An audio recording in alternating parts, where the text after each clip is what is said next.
speed, nearly a perfect game to beat a Utah team that's won 5 in a row. F on the relocate, but you see Royce O'Neal right with him. Curry hit a 3 anyway. If you're going to play with Curry all at the three-point line, he's going to cut back door. Steph, an open 3.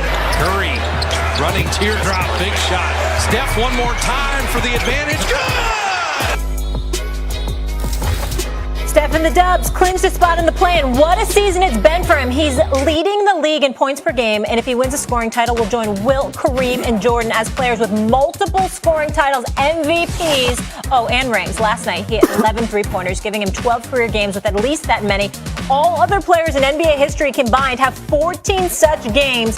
He's hit 63 three-pointers in his last 5 games, and he's heated up as the season's gone on. Since the All-Star break, he's had 21 games with at least 30 points. That's the most for a player after the break since Kobe Bean Bryant had 22 in 05-06. Max Kellerman, would you say Steph right now is the most dangerous player heading into the playoffs?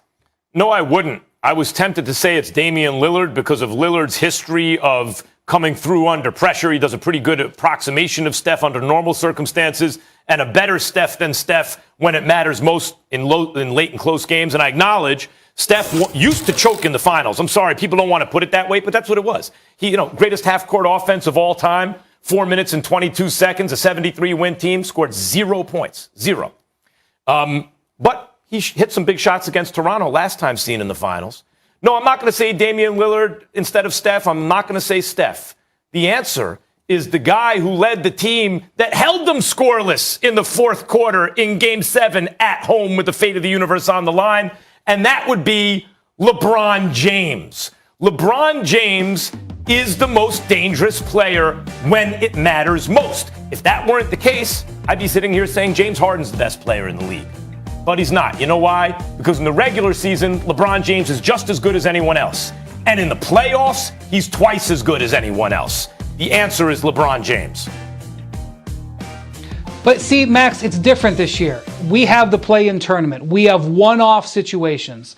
And while I would argue LeBron's one of the greatest playoff performers of all time, in a one-off, one-game situation, you do not want to see Steph Curry coming into your building. You especially don't want to see him when he's this hot. And so while I think the Lakers are making it into that top 8, because I don't see them losing twice in a row at home, I am really concerned when Steph Curry comes in a one-off situation. The Warriors are a flawed team. I don't think they're making a run in the postseason. In a 7-game series, maybe Steph gets white hot once, twice, 3 times.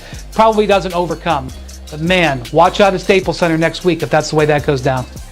Yeah, Wendy, I see it the exact same way as you. With Steph Curry, you don't want to see him in a one-game playoff scenario. I mean, we saw what this guy did on Saturday against OKC. He dropped 49 points in 29 minutes. And since April 1st, the guy's averaging 37.5 points a game, and he's hit 136 three-pointers. The next closest person is 53s less than that. So, I mean, Steph is capable of these huge outbursts offensively. And so when we start talking about the expectations that we have for the Golden State Warriors, and we look at what Steph is doing right now, I mean, this is the guy that nobody wants to face early on in the playoffs because of what he's capable of doing. Well, you would be right, Wendy. You'd be right and you'd be right, Chris, if it was a one-game play-in. But we know if you're 7 or 8, it's not a one-game play-in. It's 2.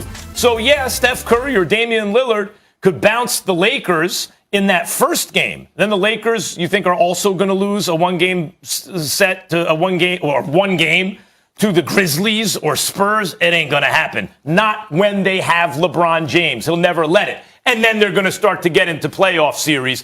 And you know what? The Jazz and the Suns will be scared. You know why? The Lakers have no earthly business competing with them the way their season's gone. But we all know they have LeBron James. He's better than everyone else. And I want to read something to you guys real quick. Kevin Durant in that finals against LeBron when he was on the team with Steph and Clay and no one else had a chance to win, went for 43, 13, and 7 one game. And I tweeted this at the time because that was amazing. Oh, my God, KD's so good. In those same playoffs, I just want to read you some lines that LeBron had. 46, 12, and 5. 44, 10, and 8.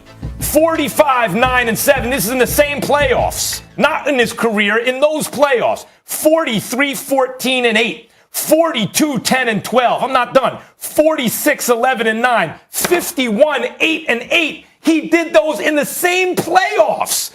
He is the most feared, he is the best, and he's the scariest heading into the postseason. Yeah, I think LeBron has had some of the most impressive series in the history of losing teams. If you go back to the 2009 conference finals, he had one of the greatest performances for a losing team ever. 2015 finals, he arguably should have won the finals MVP. It's hard to do that as a team that loses in 6, but he arguably should have won it. And then after Durant came to the Warriors, he averaged a triple-double in one of the finals that he lost to him. There's no doubt he's a beast to overcome. The difference, Max, is that in all those situations, he was 100% healthy. I just don't know where he is right now. Now, in a week, I may completely agree with you. But right now, when you're asking me this, I just got to see him play tonight. I got to see how he looks coming off this injury. He's never done this before. Yeah, it's a lot of show and prove with LeBron James in terms of him being healthy, and that's why I wouldn't qualify him as the most dangerous player going into these playoffs. But make no mistake about it. I mean, if LeBron James goes out there and he shows that he's capable of running, jumping, cutting, and planting all of those different things, then yeah, nobody's going to want to see the Lakers. Nobody's going to want to see LeBron, especially those teams at the top of the Western Conference in a long series. All right, we'll leave it there, guys. I want to get to the Celtics because this has been a disappointing season for them, no doubt. More bad news for what's Julie and as a team. Joining us now on First Take, NBA All-Star here on behalf of Hotels.com, Wizards point guard Bradley Beal. Bradley, good day to you. Thank you so much for being with us. Thanks for having me, team. It's a pleasure to be here. We got a lot to discuss with you. You're also entertaining me on Twitter, so that's where I want to start because I like a good little fake beef. So you went back and forth with Bazemore on Twitter about his comments about you and Steph battling for that scoring title. Congrats on that.